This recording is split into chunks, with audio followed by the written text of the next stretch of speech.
Hi, folks. It's a real pleasure to see you all again. Hey, little fella. Ha! Of course I didn't forget about you all. Well, if we're all ready, it's time for another edition of TV Heaven.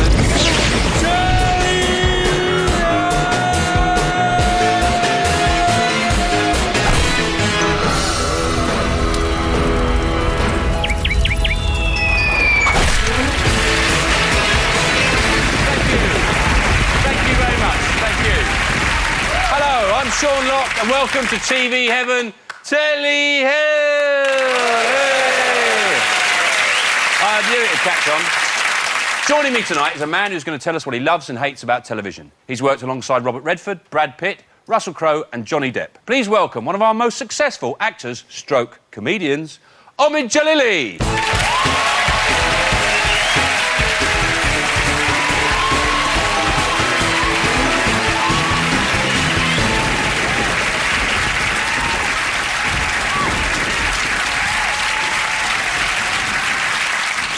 Thanks for coming on the show. Do you watch much television? Are you a telly fan? I get very involved and very emotional when I watch stuff. I start crying and I start screaming and shouting. I watched The Deer Hunter recently, and I found that I was watching the Russian roulette scene, standing up, grabbing, just screaming, but guys going, ah! Ah!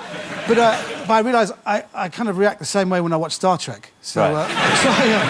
I try to avoid it because I just get too emotionally involved. You get very emotionally involved with the shows. Well, your first choice tonight, we're going to go back to your childhood, something that you loved, even though it scared you to death. Oh, my God. Tomorrow People was ITV's version of a kind of Doctor Who, but with a twist. And it was on Mondays, about 4:30 in the afternoon. And it was basically about a new generation of kids who were telepathic, who could do telekinesis. Telekinesis is basically the ability to move an object without touching it or employing a butler, basically. And the basic problem was, I thought I was a tomorrow person. Right. I really did. I didn't have any of the talents. I couldn't do anything. It was stupid. We've got a scene here, and this is a genuinely terrifying scene. The Tomorrow People use teleportation, or jaunting as they call it, to escape an evil gang of bikers. Yeah. And this scene was so scary that none of the actors ever worked again. There he is! Steve, we're coming up to get you. Ready? Ready. Then jaunt.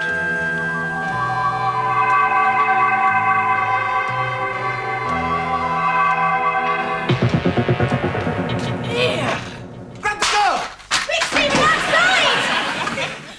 Jaunt, everybody.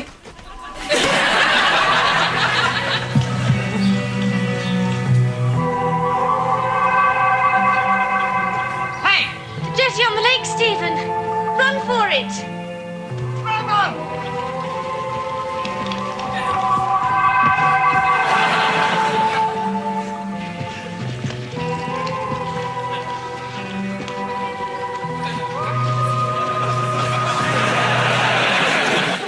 All right, let's face it, it was shit. Yeah. It was so shit. It was like a school play directed by the metalwork teacher. That's what it was like. I can't believe the acting there when they dropped that tray. That was so bad. It's like in the 70s, if you were shocked by anything, you either dropped something or went... And he dropped the tray and then slid on it as well. Yeah. That was the thing. Well, then this next spine-chilling clip... Oh, there's more? There's more. Bubble-like aliens try to take over the world, cunningly disguised as shell suits. And that is one of the most stupid sentences I've ever said in my life. But this was genuinely scary for me. Yeah. This is actually... I remember this scene. Shell suits taking over the shell world. suits taking over. Watch this. It's unbelievable. Help me! Help me! Please! Angel! Please help me!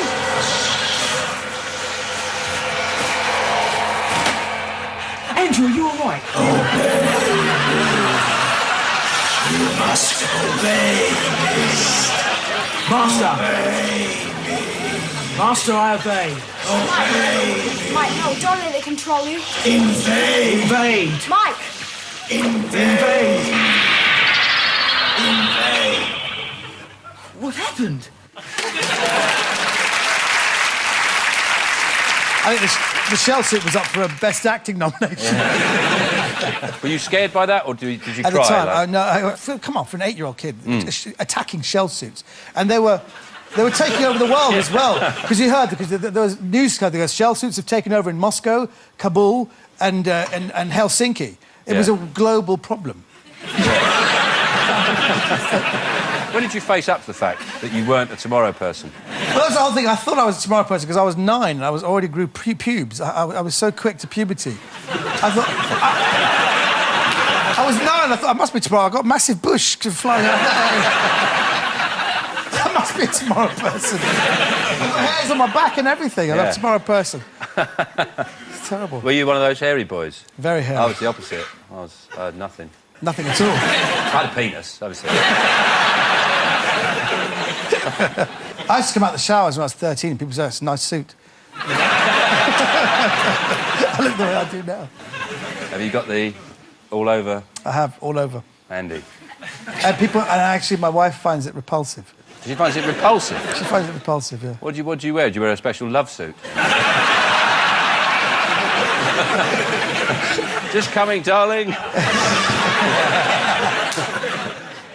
Sort of like a really smooth skin suit. Oh, that's charming, though, isn't it? Thank you. She must really love you, then, if she can get over that. She must really love me, yeah. Yeah. OK, we're going to move on to your next choice. Yes. And it's something you really hate. It's in your telly hell. Jeremy. Oh, my God. It's a film you saw on television years ago. What is it you really hated about Jeremy? Well, I was struggling as a spotty teenager at the time to get any kind of attention from girls. And here was someone who was even more geeky, even more ludicrously dressed with stupid glasses and hair that seemed to, with persistence, have the confidence to then get the girl that he wanted. Mm. Yeah. And I was disgusted by that. But surely you wouldn't be slightly inspired as well? No, disgusted. No. Right. Oh, so you just thought, like, so if he can get a woman, what's the matter with me? I can't just sat get a there girl. going, oh, fuck off. Well, we're going to see what you're talking about here. Here's a moment when young Jeremy, or as I prefer to call him, David Baddiel,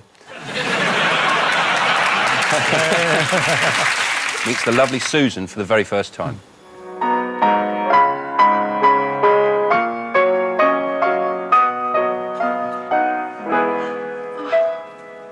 You scared me. I'm sorry.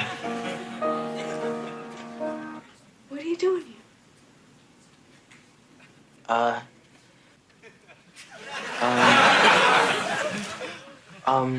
Is there any chalk in here? Yeah, there's some over there. Oh, yeah. Yeah, he pulled that one out of the bag, didn't he? What are you doing here? Got any chalk? He's very geeky, wasn't it? Though I hate it. I watched this really disgusted by the whole thing, but I was drawn in thinking, well, this must be some message for me. I talked to my friends about it. I saw it when I was about 12. Nobody saw this thing, but it really affected me. I really got into films like The Graduate as well, where I think my whole romantic life was based on being the underdog who then could somehow get the girl, like in The Graduate, where you know, Dustin Hoffman gets the girl and he gets the no and gets the girl. And Yeah, but the difference between The Graduate and this is shit. What got you about this film, though, was there was something else that got you about this film, was the fact that to get the girl, he had a skill, wasn't it? He developed a skill. He actually had a talent. He played the cello. And he played the cello, and when he played the cello, he played it with such passion and sensitivity that she then saw a different side to him. So she saw beyond the David Baddiel look. She saw beyond the geeky glasses, and she fell in love with his soul for what he really was.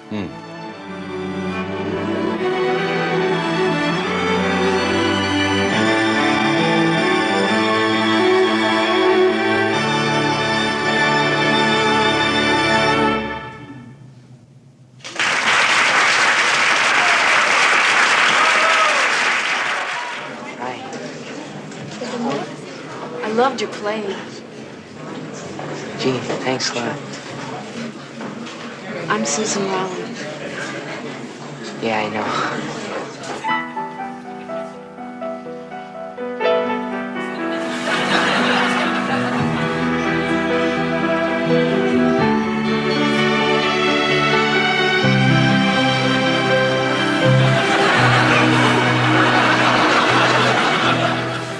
Oh, it's a shit film, but it does pay off at the end.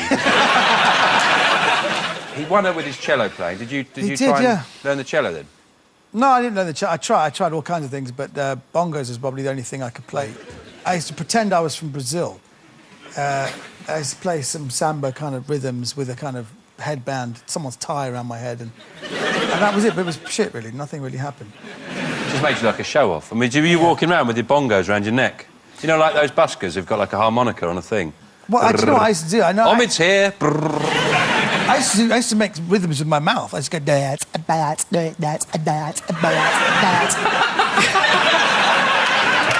And it never impressed the girls. No, of course it doesn't. And look how I go, do it. They thought it was shit. I said, I look at someone else and go, oi, bullets. I got nothing. I tried everything. Of course. Because I thought... Are you mental? No woman's going to like that. I would come out at a party, and I used to wait until there would be a music break. With loud music, when the DJ, they never mixed. It was like music like The Freak, stop. And next, I go, I've got nothing. Nothing at all. But I thought it was really good. What is that? What he's laughing at? It's really skillful. What is that noise, though? It's not like you're doing a guitar sound or a trumpet. It's like this whole... I bet the other people are going, see that bloke over there who's going, he thinks he's a Tomorrow person as well. Excuse me, there's a real skill to it. You can do all kinds of different rhythms. And I thought girls would be impressed with that. So you can say, fang, dang, douglas, what are you laughing at? It's skillful. Especially if you move as well. You go... I thought it was really good, but nobody was interested. It's brilliant. No, trust me, it's brilliant. Yeah. But somebody said to me... It's just aimed at the wrong people.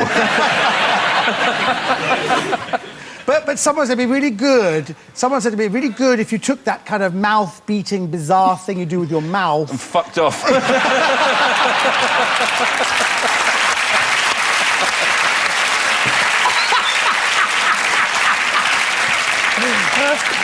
No, sorry, what did they say? Was to translate it into some kind of musical instrument. So I tried it with a guitar.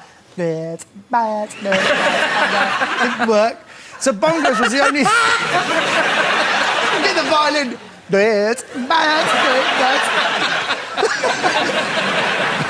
But did I get a girl? Bollocks, did I get a girl? Well, I was wondering if you could show us your seductive bongo skills. I don't know. Do they want to see that? Yeah. Oh, he's got bongos as well. It's Telly, I got bongos. All right. OK, I'll give So it a go. just set the scene. If you'd like to pick a lady, can we seduce you? OK. What's your name? It's Sarah. Sarah? Yes. I'm going to play some music now.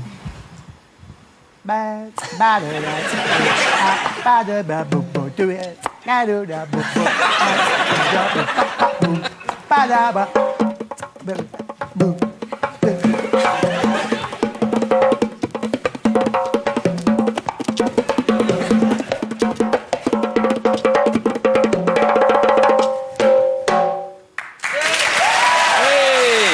Omid Djalili, and we'll have more of Omid's TV Heaven Telly How after the break.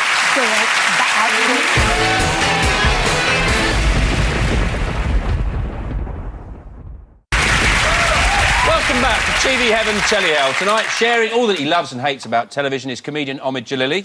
Now, your next choice is a slice of pure TV heaven. It's a drama, ITV drama from 1982, and it's considered probably one of the greatest shows they ever made. Brideshead Revisited. What attracted you initially was the university life, wasn't it? Yeah, that was, from being an immigrant, son of an immigrant, this was basically what my parents wanted me to have, a real Oxbridge education, because I was watching Brideshead when I was about 15, and that was the impetus to go to university. Like Charles and Sebastian here. Yeah, with the Bear, Aloysius the Bear, Jeremy Irons, Anthony Andrews. Well, here's a little taste of what university life was like for Charles and Sebastian at Oxford.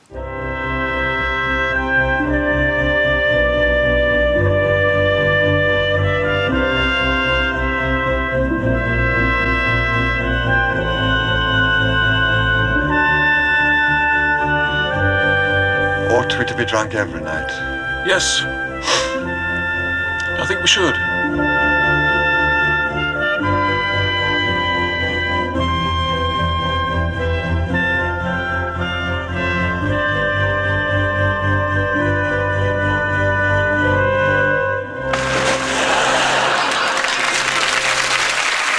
that's the life. I mean, that's the life. He's got quail's eggs. He's got champagne. Obviously, they've got massive student loans there. You can tell. But it really looks like a kind of Stephen Fry home videos, that doesn't it?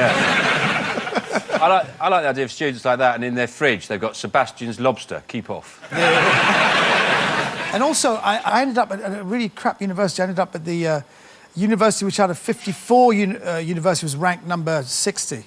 It was one of the worst, the University of Ulster in Northern Ireland. Which we've got a picture of it here. It's very different to the Dreaming Spires of Oxford. There you go. Looks like the Department of Work and Pensions, doesn't it? Why did you end up there? Why didn't you go to a better university? I didn't go to a better university because I took my A-levels 13 times. I did 49 papers. 49 A-levels? You sat 49 A-levels? 49 papers. There were 13 different retakes, yeah. It's crazy. I mean, you're obviously not thick. What were you doing wrong? Were you taking champagne in before the exam? I don't know what I did wrong. I have no idea. I just couldn't get it. Did you not think of doing an Iranian A-level? That'd be one in the bag, wouldn't it? No, I did the O-level and I got unclassified. That's how stupid I was. You got an O-level in Iranian and you Persian, failed? I failed. I got unclassified, yeah. That was crap, student. Did you not have any pens or something? Was this the problem? I imagine these two sat quite a lot of A-level papers because they're in their 30s here. They're probably a bit like you, doing retake after retake after... I mean, how many A-levels... So you got, like... You did get 3 A-levels? I got 4 A-levels in the end. 4? Yeah. That's not... I only ever got 1. I got 1 A-level, which is pointless. It's like having a wheel. What do I do with this 1 A-level? Yeah. And it was in puddings. Useless. Utterly useless. But you can see there was a... I don't know if anyone read the book. It's a very, very poetic and really well-written book, and it really moved me. The whole thing was a tremendous book. It was one of the best adaptations. That's why I've chosen it. It's one of the best adaptations we haven't ever really made. spoken much about. But all you can say is, yeah, it's bloody brilliant. That was marvellous. Yeah. They say it's ITV's best drama. I think it was ever. Yeah, with Laurence Olivier in it, John Gielgud. But you know, it's not Footballers' Wives, is it? There's no hermaphrodite baby. That's good telly. Well, OK. Well, next up, we've got something you hate. It's called Inside the Actor's Studio. It's a show that you see on Sky on the Biography channel where you get a major A-list Hollywood actor and interviewed by James Lipton in the most fawning way. It's basically a look back at their lives, about their life in art, basically. OK, well, we've got this clip here. It's James Lipton. He's the principal of the college, and he's fawning all over Tom Cruise. Top Gun was the highest grossing film of 1986, partially because of the number of times that I saw it. And Tom Cruise had become, not to mince words, an iconic star. How did all of this affect your life and your career? Were there difficulties, pluses, minuses? There was a lot of pressure, a lot of things to deal with. A lot of things, because here I am, I'm doing something that I love. And you're a kid. You're still a kid. Yeah, I was 23 when the film came out. And, but I felt this isn't it for me, that I wanted to learn it. And my focus was always on learning. It's just, it makes you feel icky. And some parts of it are wonderful, but it's just this man, James Lipton, is just such a greaseball. Yeah, he just basically, actors come on, and he just says, you're amazing, all your films are amazing. He literally just blows smoke up their arse for an hour. Yeah, because some of the questions, you can tell some of the questions, goes, are you a god or are you a genius? Because, well, I'm a god touched by genius. That's the kind of the atmosphere they're creating. Well, one of the features of the show is that he gives out sort of quick-fire answers to the guests. Oh, this is the most self-indulgent bit. And they have to just answer immediately. Apparently, there's no preparation. No preparation. And it's Tom Cruise, so he keeps it fairly short. What is your favourite word, Tom? Yes. Can I cap this role? Yes. Can I make this movie? Yes. I imagine you hear that more than some of us do. What is your least favourite word? Yes, when they really mean no. Yeah. What turns you on? Laughter.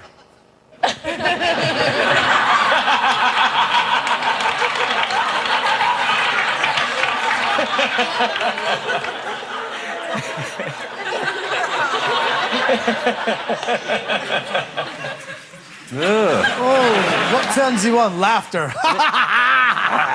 You're all laughing because you're turned on by me and I'm turned on. Let's all laugh together. Oh, it makes a toast curl. Yeah. And then he starts feeling himself, don't you?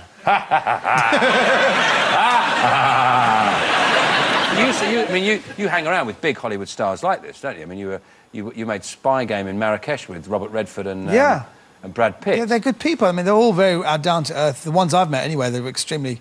I mean, even Robert Redford's a very funny bloke. I mean, he's. If you, a little tip for you: if you ever meet someone really famous, you should never try and be funny with them. I tried to be funny with Robert Redford. It's a terrible mistake. I said I was in character as well. They introduced me to Robert Redford. Omid, I said, Mr. Redford, I love your work. You are the best thing in Hawaii Five-0. You are fantastic. He said, thank you. You were great in Dr. Zhivago, but you've let yourself go. It was very quick. Actually, I had a funny moment in that film because they had this great thing. They said, that's a wrap on Brad, Robert and Omid. And they said, the cars... we were in Marrakesh. We're in Casablanca, actually. They said, the cars are through the marketplace. Can you just walk through the marketplace 50 yards? We've got the bodyguards with you. And at the time, they were showing the film The Mummy 6 times a day on Moroccan TV. So I was walking, you had Robert Redford, Brad Pitt and me just walking single file with these bodyguards. And you could see these kind of Moroccans looking at Robert Redford. This is year 2000. They're looking at him thinking, I recognize the face. I can't place it, you know. They look at Brad Pitt. He goes, his face rings a bell, you know. They looked at me and goes, it's the guy from The Mummy! You know? And there's a great picture from behind of these 2 blonde bombshells walking away and me surrounded by these Arabs signing autographs and going... Well, Omid, thanks for that glimpse into your TV heaven, Telly hell. And just like to ask, is there any performance you'd like to reenact? Yes, there is. OK. Ladies and gentlemen, Omid Djalili.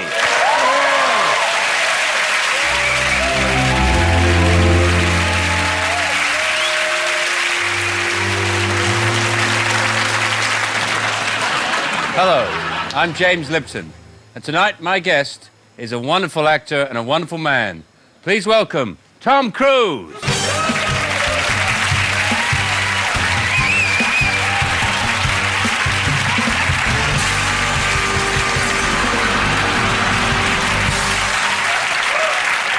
Tom, great to have you here. It's great to be here. So good. Tom, question. Sure. What's your favourite sound? Laughter.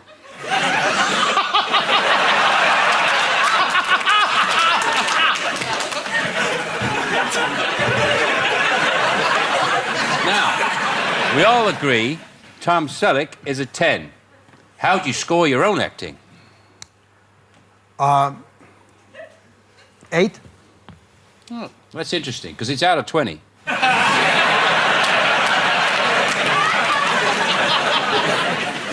Now, you've played many great roles, wonderful parts. There's one part I think you should have played, you didn't play, I'd love to have seen you play it, which is the second kid in Honey, I Shrunk the Kids. I gotta say, as a Tomorrow person, I think that's bullshit. I'm out of here!